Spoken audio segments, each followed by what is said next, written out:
శ్రీరామకృష్ణ కథామృతము. శ్రీరామకృష్ణ కథామృతము. శ్రీరామకృష్ణులు కానీ ఈ భ్రమ అంతా సులభంగా పోదు, జ్ఞానము కలిగిన పిదప కూడా ఉండును. ఒకడు కలలో పులిని చూచెను, నిద్ర మేల్కొన్నాను, వాని గుండె లింకను దడదడలాడుచుండెను. పొలములో దొంగతనము చేయుటకు దొంగలు వచ్చిరి. అచ్చట గడ్డితో చేసిన దిష్టిబొమ్మ ఉండెను. దొంగలు దూరం నుండి దాన్ని చూసి పొలములో కాలు పెట్టుటకు భయపడిరి. వారిలోనొకడు సాహసవంతుడు.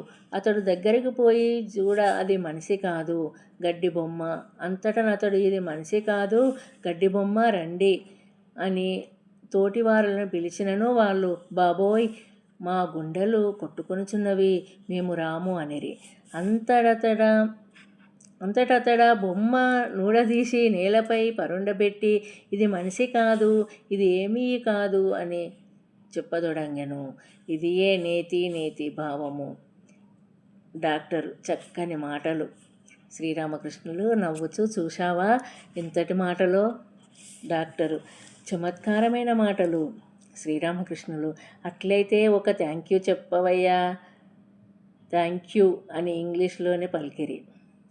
డాక్టరు నీవు నా మనస్సును అర్థం చేసుకొనుటలేదా? నిన్ను చూచుటకెంత కష్టపడి ఇక్కడికి వచ్చుచున్నాను.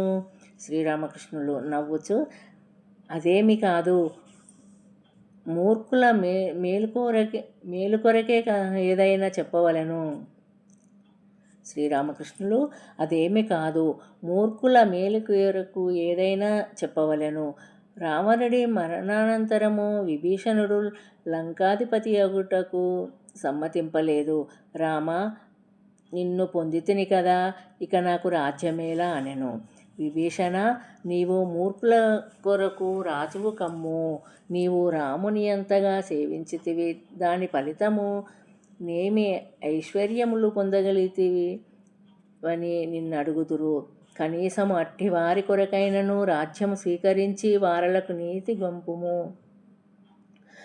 గరపుము అని రాముడనెను. డాక్టర్ అట్టి మూర్ఖులిచ్చటనున్నారా?